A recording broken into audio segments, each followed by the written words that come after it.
Hey guys, how's it going? Today we are starting an entire herb garden from seed with the goal of filling up one of our 3-foot by 6-foot raised beds once it's warm enough to plant things out. I'm excited for this project. I think it's going to be fun to bring you guys along from today, the start date when we put seeds in the pots, all the way to the end of the season, just to see how things did, how things grew and filled in. I also broke this project up into steps and drew up a little herb garden layout for those of you who might be beginners, just to give you some ideas and maybe a track to run on. So this is our 3 by 6 raised bed, and I broke everything up into 1-foot sections and then laid out all of the herbs that we are going to be growing. And I'll show you this again. I also wrote down all of the herbs that were important to me, the sizes that they grow, how many I wanted to grow of each one of them, and then also some of the important information as far as how deep to plant the seed, how many days to expect germination. Most of these herbs that we're planting today are perennials, so I wrote down the zones, and then how many weeks before your average last frost date you can start the seeds. So step number 1 is deciding which herbs you want to grow, and not everybody's group of herbs will be the same because we all have different taste preferences. We all use more of this or more of that, depending on what we like to cook. So you can see on my list right here, I've chosen to grow 8 different herbs: basil, dill, chives, oregano, parsley, rosemary, sage, and thyme. And you can see based on the number of plants that I plan to grow, how much we actually use each one of these herbs. The second thing you need to do is to figure out where you're going to be growing these. Most herbs prefer full sun, so you want to make sure whatever spot you pick has at least 6 to 8 hours of full sun every single day, and then determine the size of the space because that will determine how many herbs you can grow. The third thing you need to do is gather up your supplies. You're going to need your herb seeds right here. You're going to need something to identify each one of your herbs, and I just use recycled tags. Like, these are tags that came in other plants. I just turn them over and use those. Something to write with, and then of course something to grow your herbs in. I've got a little tray that has drain holes here. We don't need to take up a lot of space doing this project, which is nice. And I also figured out that we're going to be growing 14 plants. You really don't need that many herb plants in order to have a lot of herbs to use because they are usually very prolific growers and productive plants, unless you're planning on, preserving something like growing a ton of basil to freeze a bunch of pesto or something like that. I'm just using recycled containers. Some succulents came in these at one point or another, so I'm just going to use 14 of those. I also have a humidity dome. You don't have to have anything fancy. I mean, you can use saran wrap, just something to help trap in humidity and heat while the seeds are germinating. And then you need your seed starting mix, which you're not going to need a whole lot of it. And it's a low-cost project. I added up everything that I have here, and I did have a couple things on hand, like my recycled plant tags. I already had the marker. I had the little succulent containers, but I bought the seeds. I bought the tray and the soil, and I came in just at right around $25. So an entire herb garden with 14 plants for $25. I think that's pretty good. Not to mention the fact that you will have a lot of seed starting mix left over. At least I will. I mean, you can buy smaller bags for sure. And you will also have a ton of seeds left over. So if you can find a friend who likes to grow things too, and you want to share the cost of seeds, I mean, that's the best way to go, because the chives, what are we growing? We're growing 2 chive plants, and this is 1/8 of an ounce. There's a ton of seeds in here that will last forever. I pick up a lot of my seeds down at my parents' garden center, so you can get quite a lot for a small amount of money. Like a 1/2 ounce of parsley seeds. I wish these were clear so you could see. There's so many. $2. I wonder if I could just do this. Look at this. $2 worth of seed. Like, who does that? That's so many parsley plants. The fourth thing you want to do is to gather up a little bit of information on each one of the herb seeds that you chose. Most prepackaged seeds will have all of that information on the back, and the important things are how deep to plant your seed, which in this case, this is common oregano, 1/8 to 1/4 inch. How many days to germination? This is 5 to 10. Kind of nice to know that because, if day 15 to 20 rolls around and you still don't see a plant, you might consider tossing a few more seeds in there and trying over again. And then also what the ideal soil temperature is for germination, 70 to 80 for oregano. And then it tells you how many weeks to start your seed before your average last frost date. This one's 6 to 8 weeks. At this point in time, we are earlier than that. And I'm okay with that because I've got mine starting in a little bit larger containers, and I'm okay potting mine up into larger ones along the way if we need to. I'd rather start with a little bit bigger plants than smaller plants. And like I showed you before, I wrote down all of that information right here just so I had a quick reference guide. Okay, so once you have all that stuff worked out, we can do the next step, which is to prep our soil. Soil type does make a difference. You'll want to use a seed starting mix because they are a lighter, loftier blend and the plants have an easier time forming up a nice root system. Regular potting mix can tend to be a little bit too heavy. So what you need to do is pour a little bit out into an enclosed, like a watertight container.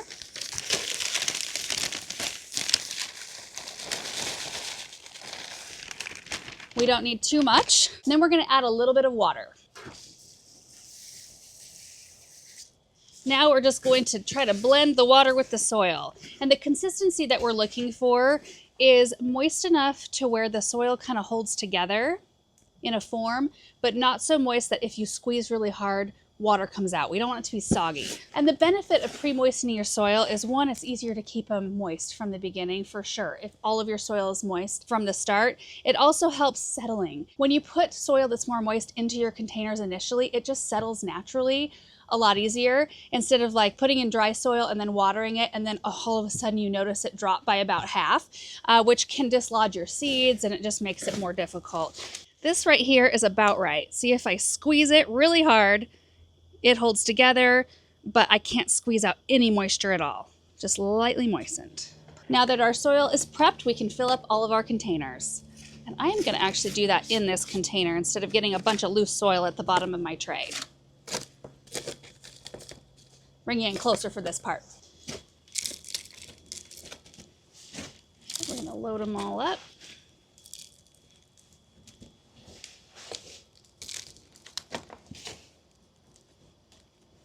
Then you want to give it a bit of a tap and then lightly tamp the soil in with your fingers, not too tight. Just create a nice soil bed for your seeds. It's about perfect right there. Okay, do that 13 more times. Oh my gosh, I mixed up way too much soil. Let's start a second herb garden here.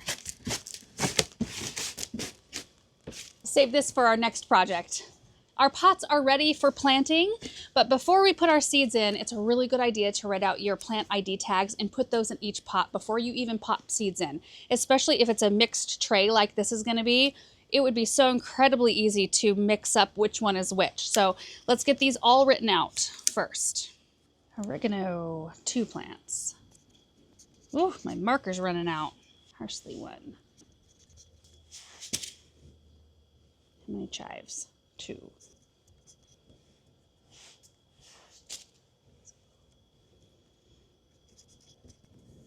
See if this one has more juice. Oh yeah.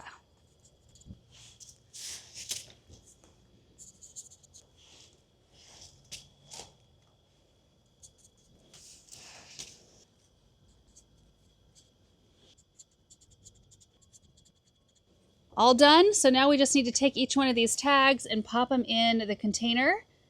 We might have to cut a few of these down. They might be a little bit tall to fit under the dome.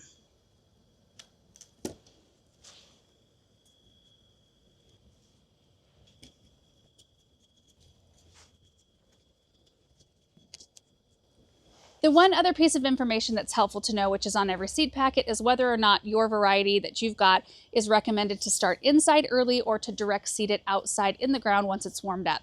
In our case, we could wait on the dill, chives, and basil. All 3 of those are incredibly easy to direct seed in the ground. You just throw the seed in, keep them moist, they come up. Would do equally as well as starting with plants. But in our case, I kind of want to monitor the whole project and have plants to start with everything, and that's completely up to you and what you're more comfortable with. Okay, now back to where we were. Okay, they are all ready for seeds at this point. So we're just gonna start in, and we've got our little information guide right here. I'm just gonna start at the top with basil, which needs to go 1/4 inch deep. And I like to throw at least 2 or 3 seeds in each container. That way, if you have trouble getting them to germinate, you at least have a little bit of a backup in there. And if all 3 of them come up, we can thin them out later. And I'm gonna try to get you guys a close-up of each one of these, show you what the seeds look like and all that. Basil. That's what the seed looks like. Here's our 2 basil containers. We want to go 1/4 inch deep. Just gonna pop our seeds in.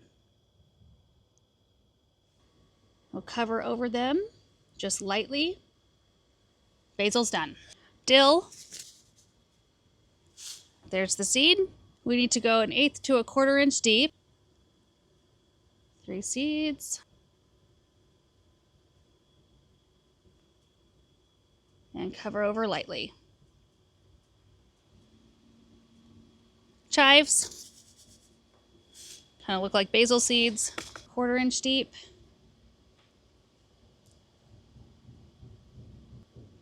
Oregano. Ooh. Oh my word. These are like poppy seeds. They are so little. Whoa. We'll need to go about 1/8 of an inch deep.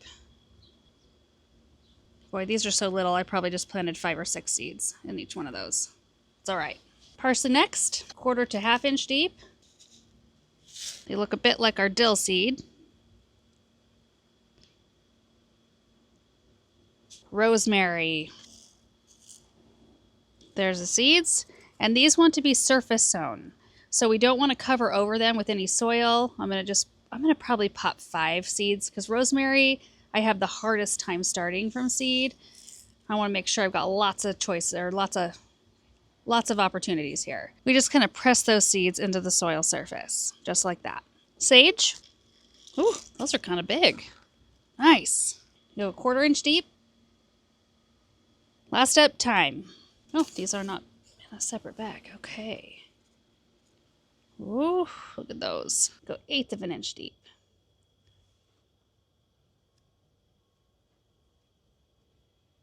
All the seeds are in. Now the next thing you can do, I did not include on our list of supplies because it's not a necessary thing, but I find it helpful. I've got some vermiculite right here, and you can top dress all of these, especially the rosemary that doesn't have any soil over its seeds, with this. This will still allow light to penetrate and reach the seeds that need light, like the rosemary, in order to germ, but it also helps retain moisture levels. It helps with some fungal issues that can happen with baby seedlings. I find it helpful, but it's not necessary. You do not have to use it. If you do though, just a nice light layer on top of each container, and then we are going to water them in. And you'll just need a spray bottle or a mister. I'm using this one right here. Let me get the vermiculite on quick. There are a lot of little things I've learned throughout the years of seed starting that I've found to be helpful with the process, but not 100% necessary. Like vermiculite, you can use it. I find it helpful, but you don't have to. Seedling heat mats, I use them on occasion, but not very often. And then grow lights. Now I'd say out of everything that you can invest in for seed starting, if you're gonna especially get serious about it, grow lights are the best investment you can make because they provide really strong, even light to the entire seed tray. But you don't have to have one. If you have a southern window or a western window where the seed tray is going to get nice strong light for a certain amount of hours per day, usually you want to make sure it's at least 8. I run my grow lights for 16 hours a day.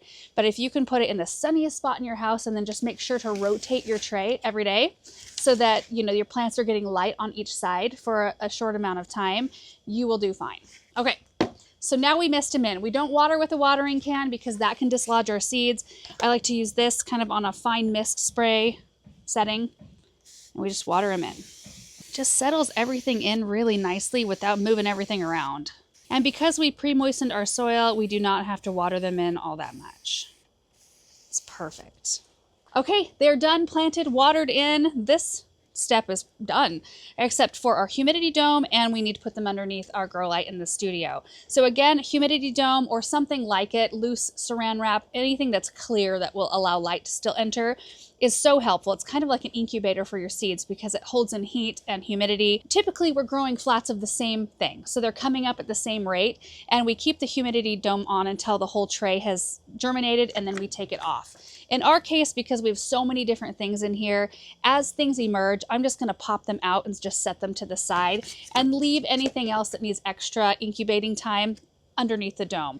And then once they're all up, I'll take this away completely, and then they can all just hang out together in this tray. And then in terms of your grow light, now most seeds won't need light until they actually germinate. So you don't need to worry about rushing it underneath a grow light or putting it in a sunny spot until that happens. But I find it easier just to find it its location where it's going to live for a while at the very beginning, so then I don't have to worry about moving it unless the seed packet specifically indicates that that seed needs light in order to germinate. In that case, you do want to make sure to provide it light right from the very beginning. I just find it easier to do it that way, and then you can skip a step. So let's move this into the studio where it's going to sit for a while. All right, there we go. So you can see our grow light here. We've already got some seedlings going, and I have it running for 16 hours. Turns on in the morning and turns off at night. It's on a timer, so I know that these are gonna get proper light. And you can see the other things we've got going on. We've got a tray full of beautiful geraniums, little seedling update here.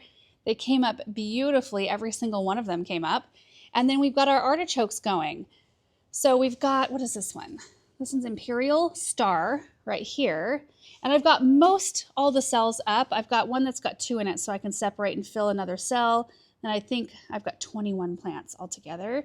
And then we've got Green Globe right here, which they're still popping up. Like these just came up yesterday. Just noticed them last night. So I think the rest of the cells will soon follow. Then we've recently started a tray of foxglove like yesterday, so they won't be up yet. Neither will our anise hyssop, not quite. And then we are experimenting with teucrium or germander, which is super spotty germination. I did reseed all the rest of the cells. Pretty old seed that could be contributing to it.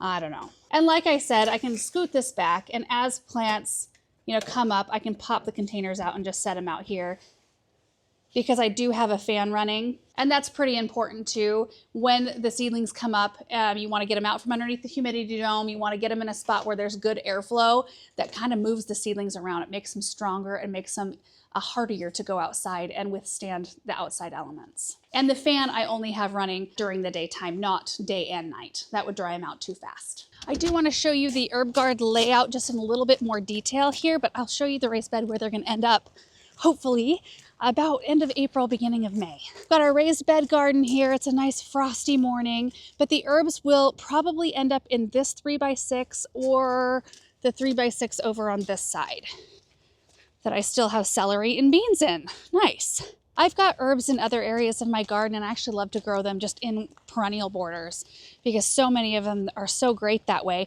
And I want to say the rosemary is not a perennial here. It is a tender perennial, so we can dig it up and treat it as a houseplant. They do really well that way. And the only ones that will die out for us are the basil and dill. Those are not frost tolerant at all. And then the parsley is technically, is it like a biennial? Most people treat it as an annual. I usually treat it as an annual, but it's one that I could bring into the greenhouse as well. Everything else is perennial. So these right here, the chives, thyme, oregano, and sage are all perennial. The parsley, if we have a really mild winter, it may come back. It also could stay in the greenhouse. Rosemary is a greenhouse or inside plant, will not withstand winters, but if we carry it over, we can plant both of those back out the next year. And then basil and dill, actually have fair luck with basil inside. Dill, I've never had good luck inside. So these are definitely annuals. And then our herb garden layout again, I did go through and I wrote down all the sizes of the plants. Most of them. I don't know why I skipped parsley. Anyway, just so that I had a really good idea as to, each variety is a little bit different. And you could pick out a really compact variety of basil or a basil that gets really big. So depending on what you have, they're going to take up a different amount of space. So I figured out my varieties and then figured out how I could lay them out to where they would fit and look pretty. So I'm doing dill in the center because those are the tallest. It'll kind of be like a bouquet. We'll have a nice tall centerpiece. And then I'm going to flank on either side with our basil plants, which get 24 to 30 inches tall. These will get like 3 feet plus tall. And then we've got our rosemary here, a sage, 2 oregano, thyme, parsley, and then chives on the end. I think it's going to be a really pretty raised bed out there. I think it's going to be so nice to have all my herbs in one spot. I do have a green stalk in here that I did plant with a lot of herbs last year, right here. So you can actually see some of these things like parsley. You can see how it's wintering over. We've got some thyme in here. There's chamomile. Here's a rosemary. Things are just looking, a little stressed. I need to come back through and cut things back. There's some sorrel. But I really wanted to challenge myself this year to do it from seed and to do it in a definite amount of space, not like, some sprawling area where I can plant a bunch of different things. I wanted to pick a raised bed to fill up with herbs and kind of keep it at that. So we got our first step of the project done today, got all the seeds planted. So now we'll just have to tend to those until we're ready to plant them out. And I like to have those kinds of jobs to work on, especially this time of year. So I check my seedlings every single day. With the humidity dome on, they typically don't need water every single day. It's important not to overdo it, but it's also important not to let them dry out. So just putting your eyes on them once a day just to assess the situation, I think is really a good habit to get into. And I use my mister until the seedlings have all come up. Once they've come up, I use a little watering can. I like there's a little dram watering can. I can't remember the size of it. It's like some 2 pints, or no, it's 4 pints. I don't know. It's small, and it's got a really small spout, so it's really easy to direct the water exactly where you want it to go. Anyway, I find that one very helpful for watering my seed trays because it allows me to give them more water than a misting can, but it also allows me to control it, and so I don't overdo. So hopefully in just a short amount of time, we've got some beautiful seedlings like this to work with, and then we can up pot them if necessary, or, you know, just wait and plant them out later on in the spring. Anyway, guys, that is going to be it for today's project, phase 1 of our little herb garden, and I'm very excited for it. And full disclosure, I think I'll probably have the toughest time with that rosemary. I usually skip starting rosemary from seed just based on past experience and just buy a plant, but I really just wanted to give it another go this year and see how it goes. I've had it germinate and I've had it come up. It's just so slow. I'm hoping we're early enough to where we can get a little bit of size on the plant before we plant it out. Anyway, I hope this video was helpful. Kind of a seed starting 101, really, just going through all the steps, or all the steps that I take. Everybody does it just a tiny bit different, but I found a lot of success doing it with these steps, and I really enjoy it. So I hope you guys are having a great day. Thank you so much for watching this video. Hope you're able to do something with plants today. Just let it fill that cup this time of year, and we will see you in the next video. Bye.